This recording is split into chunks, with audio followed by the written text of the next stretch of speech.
your family really should be involved. That's one of the reasons marriages don't last, is because family is not involved. The people who know better, who have done it, who have the experience and the perspective, do not take part in the relationship in its beginning, during the vetting process, or during its troubles. A lot of people, one, don't have that outlet and or don't seek it. So that's why relationships are basically doomed from the start when they are engaged, when you engage with immature people. Now, I'm a husband, not a wife, so I can only give y'all some advice from the man's perspective. But when we talk about keeping things private in a marriage, there are rules, and we can get into all the biblical rules about it. But let's talk reality. Yes, you can keep things private. There are literally 1,000 shows on TV telling you how many secrets a wife hides. Right? These writers are not using fiction to write these stories. They're talking real stuff. Right? So yes, you can keep secrets. You can be private. You must know, be prepared to suffer the consequences if that ever comes out. That is the real advice I'm gonna give you from a married person. You better know what you are getting into if that comes out. And I'm speaking to wives or people who are prospective wives in general. Let me tell you why. I can't speak to any specific situation, so I'm gonna give you the objective.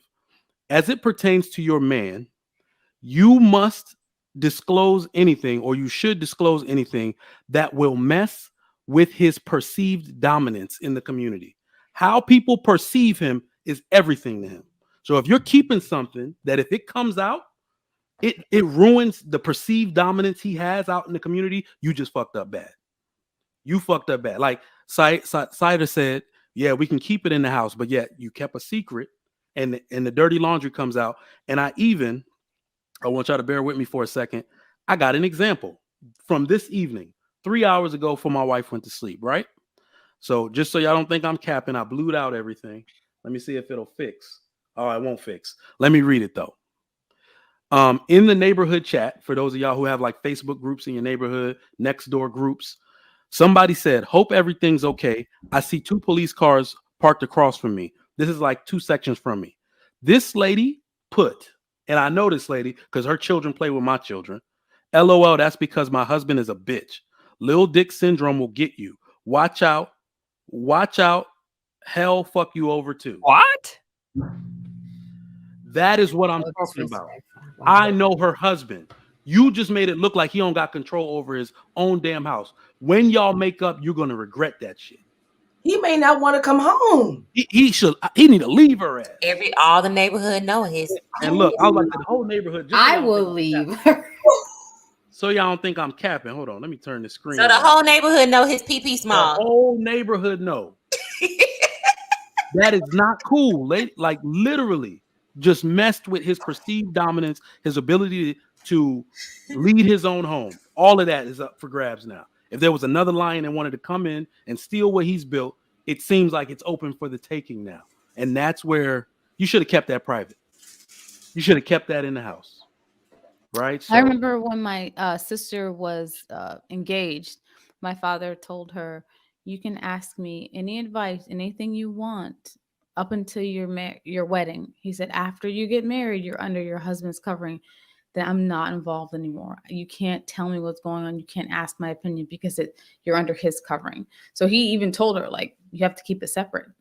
I cannot intervene in your marriage after that point. But before that, he could be the voice of counsel, and he could give her advice, but he told her she's not allowed to tell them their personal private business within their marriage. You had to keep it to yourself. So you said that was your dad? It was my father. Yeah. Oh, you were raised well, Kelly. Yeah. Hey, man, I'll be just so y'all know, Kelly writing a book, man. She done taught me a lot of stuff her father said, man. He the GOAT. So yeah. Definitely the GOAT. Miss Balance, go ahead and chime in on this. I caught you, B. Taylor. Let get Balance involved, and then we come back to you. I see Trigger Mike and Kelly. I have an echo. I'm sorry.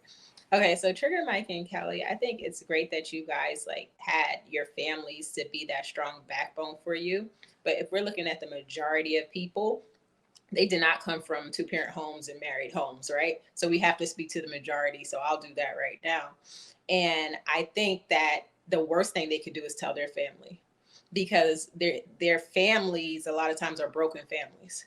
So now you're telling the whole family your information, and they're a broken family, they're going to give you broken advice. So, and I think that's why people are getting terrible advice from their friends and family members.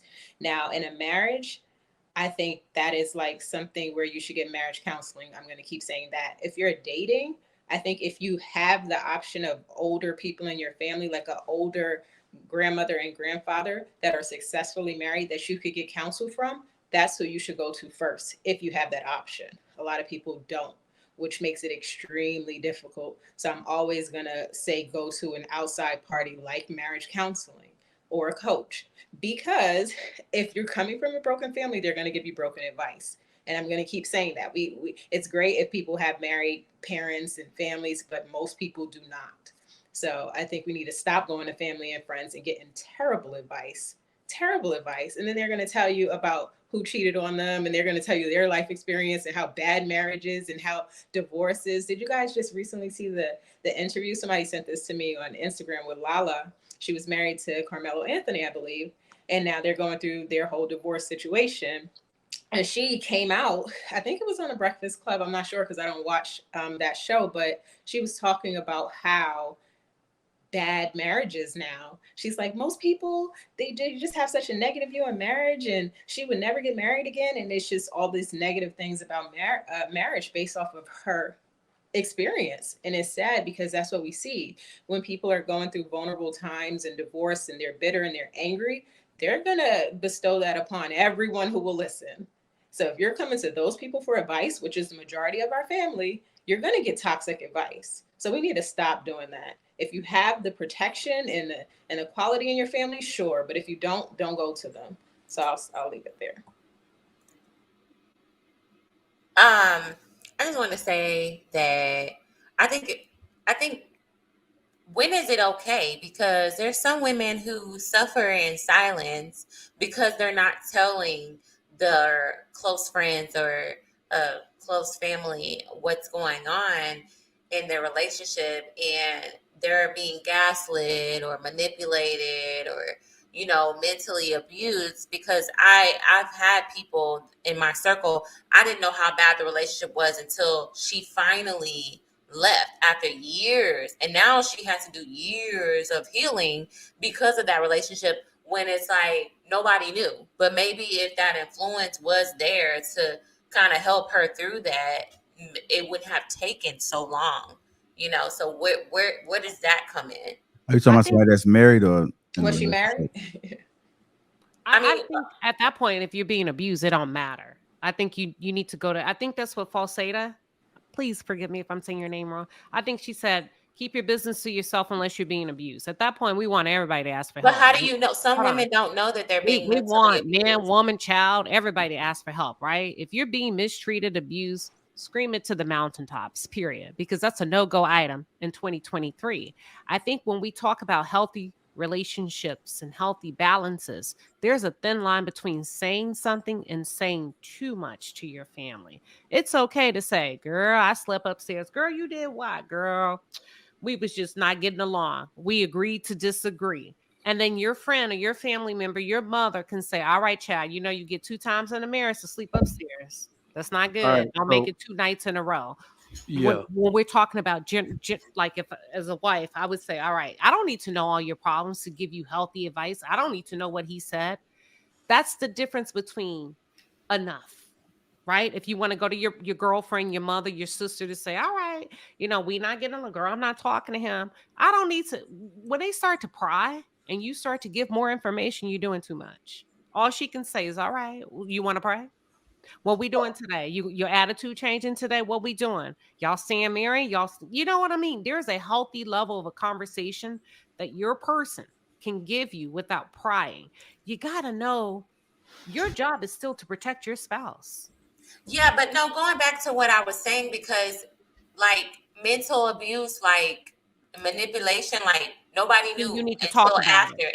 Any level of abuse. and nobody knew because she was trying to protect her relationship when really, like, and she regrets it. Like, I wish I would have opened up more so I can kind of get different perspectives to really see the relationship for what it was, because I was thinking that it's something that I would do to trigger him and make him go off and yell at me and get in my face and be like, you know, just so aggressive towards her out of nowhere. And she's like, I wish I kind of just opened up more, because nobody knew she was going through this, you know? So it's like, when is there a thin line? Because there's some women after they've been with a narcissist, you know, that they're like, oh, I don't know that. I don't know that it's me. You know, they're protecting him. So they don't know when they're being manipulated, because a narcissist, what they'll have you thinking is you're crazy. I think when it comes to abuse, I think we can all agree as a panel, because men get abused too, right? Men, women. I think let me not speak for y'all. When it comes to abuse, I think me and Trigger Mike can agree. You need to say something. But when we're talking about just general conversation, you needing to vent, he needing to vent, don't say too much about about your girl, your guy. I do agree to an extent, because it's like, you can go to your family and say, oh my gosh, she's crazy, she's this, she that. But then when you pull up to family events and she right there, you look stupid, because it's like, you still with her. So if she's all this and that, why are you coming to us telling us all this stuff? Okay, so in this case, B. Taylor, you guys will go to your pastor. You will go to your pastor. She will go to her pastor for those type of conversations, because it's an outside party. He's not going to spread nothing. Family won't know. Images won't be burned. So they will go to the pastor, and the pastor will say, you know what? I advise you to do X, Y, Z, because I had to do it. And men don't like it. You got to make it choice. The pastor be honest, and then at that point, she have to make the decision. But just like Queen Sheba was saying, it's certain things in a marriage you can't really not supposed to say. Like, y'all have to have that bond, and that's when you go to the pastor first for a lot of things. The reason why we're in this state, we're not praying. And tell her she probably needed to pray too, because see, a lot of times with our marriages, we're not seeking the kingdom before we get married. So we marry something we wasn't supposed to be marrying. We in relationships that we were supposed to be in, and that's one of the issues. And so there's a fine line between falsifying and having fake relationships and keeping secrets. See, a lot of people don't want to say anything because they was fronting the whole time, throwing it in people's face, yeah, oh yeah, my husband is my boyfriend, you know how people be.